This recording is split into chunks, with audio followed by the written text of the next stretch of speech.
Good evening. Welcome to South Asia Newsline. I'm Lipakshi Khurana. Here are the top stories we're tracking for you on Tuesday, the 29th of September.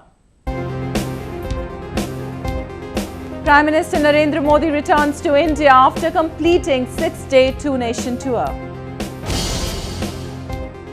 Afghan army launches operation to reclaim northern Kunduz from Taliban. And Maldives initiates international probe into blast on President's boat.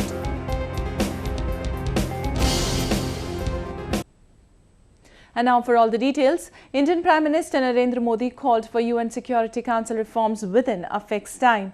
He also called for an international climate change agenda as he wrapped up his visit to the US. A report. Prime Minister Narendra Modi reached Indian capital New Delhi on Tuesday after completing his Ireland and US visits. Before wrapping up his visit, the Indian Prime Minister held separate meetings with his British counterpart David Cameron and heads of states of Palestine and Mexico on the sidelines of the UN General Assembly. He also held talks with US President Barack Obama. During the third meeting between the two leaders, a wide range of issues, including UN reforms, climate change and terrorism, were discussed. President and I share an uncompromising commitment on climate change without affecting our ability to meet the development aspirations of humanity. I also thank President Obama for his positive response to my call for a global public partnership for developing affordable, clean energy source. India's ruling BJP said the Prime Minister's visit was historic. I think in a very brief visit, the Prime Minister has achieved something very, very concrete and something that will put India in the forefront of world politics. But the opposition was not amused. देश के अंदर ऐसा माहौल बनाइए, देश के अंदर इस तरीके की स्थितियां पैदा करिए जिससे कि विदेशी कंपनियां भागते हुए हिंदुस्तान के अंदर निवेश करने के लिए जाए। ये बिल्कुल शोभा नहीं देता कि देश के प्रधानमंत्री भागते हुए विदेशी जमीन पर जाएं, विदेशी कंपनियों के कारखानों में, इंडस्ट्री में जाकर उनसे कहें कि आप हमारे यहां आके इन्वेस्ट करिए। One of the biggest takeaways of Prime Minister's engagements was that a host of US companies have promised their support to Make in India and Digital India campaigns. Moving on to news from Afghanistan, Afghan army has launched an operation to recapture Kunduz from the Taliban.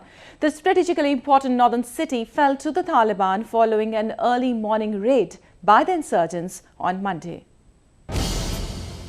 The Afghan National Army and other paramilitary troops have launched a counter-offensive in Kunduz, which was overrun by Taliban insurgents. Additional troops from neighbouring provinces have also been called in as the two sides continue to battle. The insurgents, who took control of the city, claimed that the entire province has fallen to them after they captured the provincial government headquarters.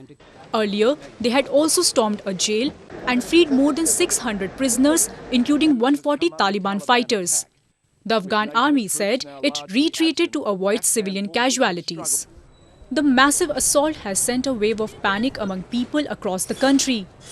نگرانی ماضی است قرازی قرار است که وگر هم چیزی مثل شبیه کندوز اگر ادامه پیدا کنه این امکان داشته باشه هیچ امکان نداره که فهمید دولت افغانستان دیگرش هم سقوط نکنه. پس این ملت با هوارگی، بدبختی، پریشانی، دربدری فهمید مواجه است. کم مردم بدبخت آواره است که دیگه هم بدبخت آواره‌تر میشه. The fall of Kunduz has raised serious questions over the capability of the Afghan army to defend the country by its own against the Taliban, which is making steady progress by capturing areas across the country. The ties between Afghanistan and Pakistan are not brotherly, President Ashraf Ghani has said as he completes a year in office. President Ghani's term in office has been widely criticized as locals feel he has failed to deliver on his election promises. A report.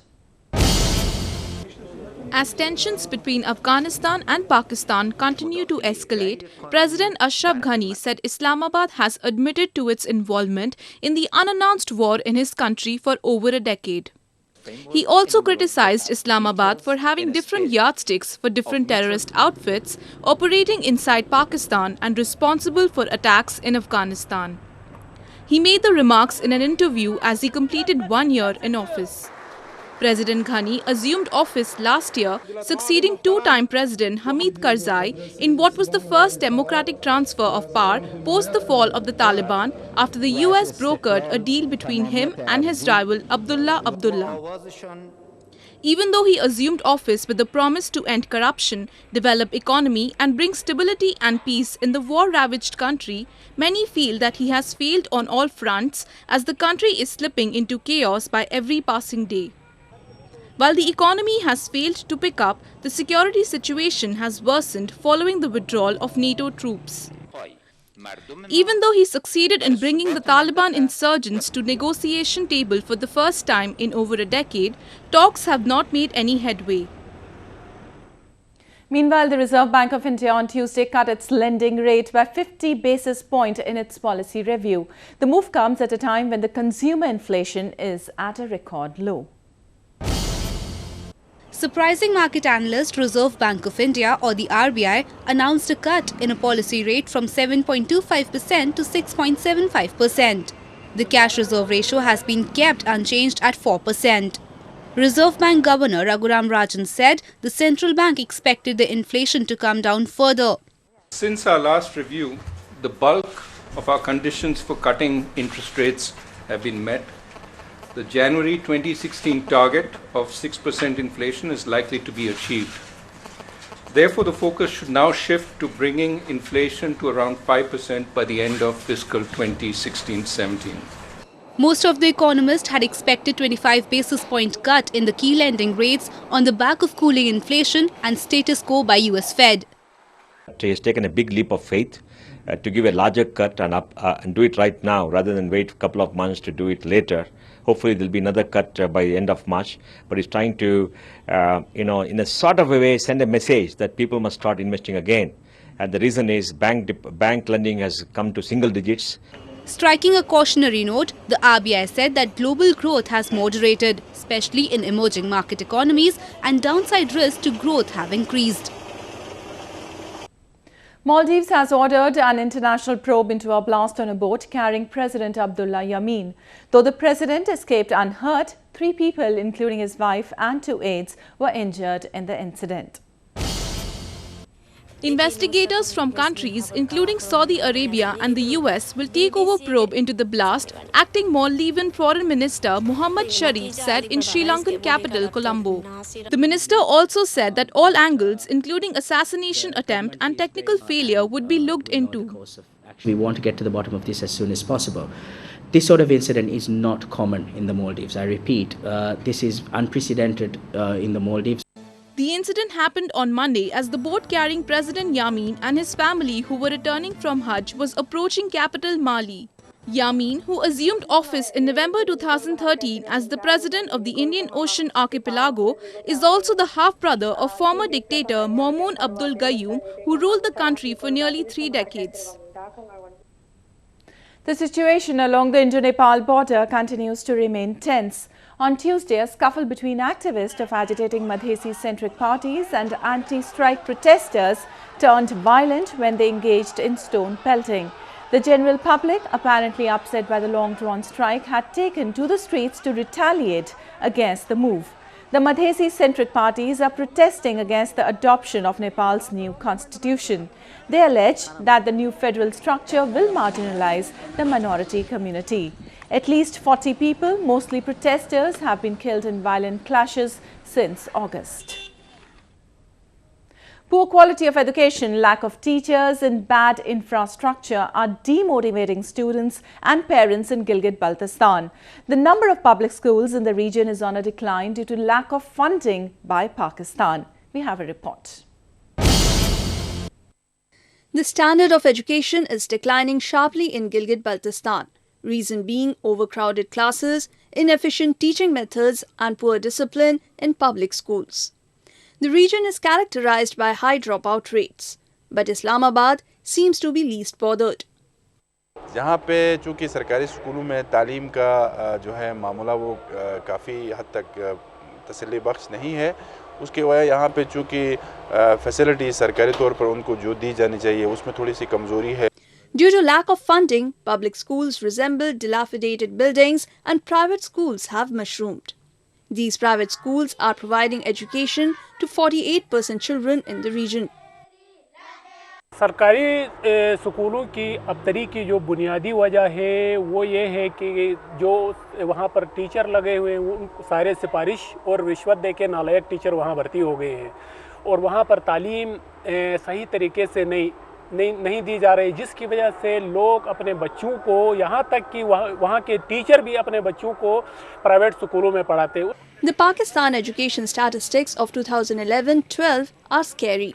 In Gilgit-Baltistan, there are 1,044 schools which have no electricity, 954 schools have no drinking water, and most shockingly, 913 schools have no facility for toilets.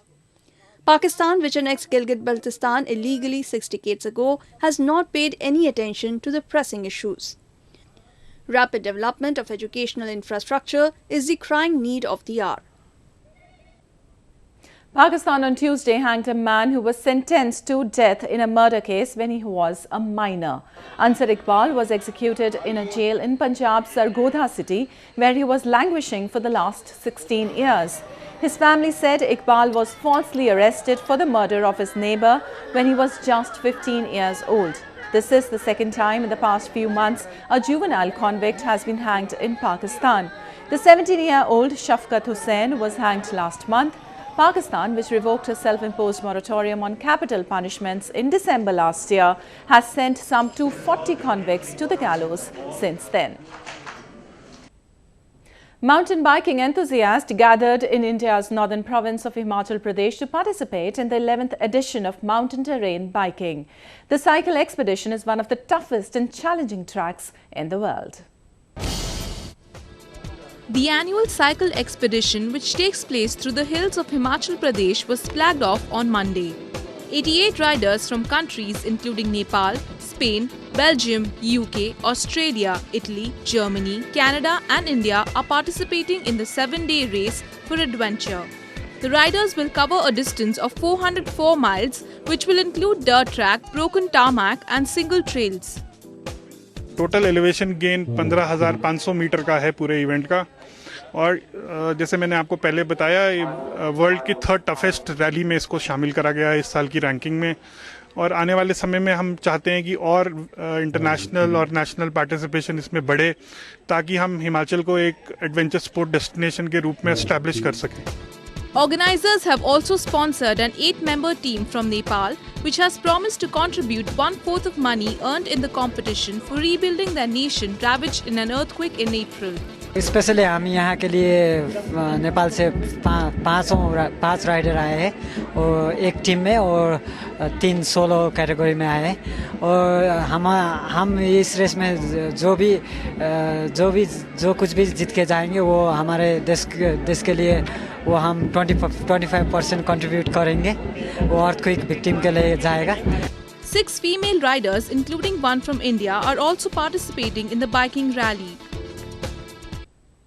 Well, that's the way it was in South Asia this evening. Before we conclude, the top stories once again.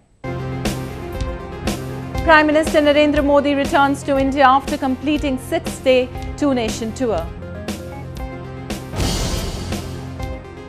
Afghan army launches operation to reclaim northern Kunduz from Taliban.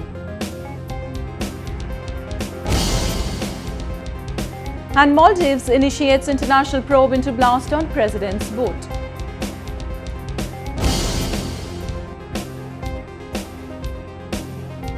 Now our viewers can watch the show on SouthAsiaNewsline.com. You can also visit us on Facebook.com/SAsiaNewsline and follow us on Twitter @SAsiaNewsline.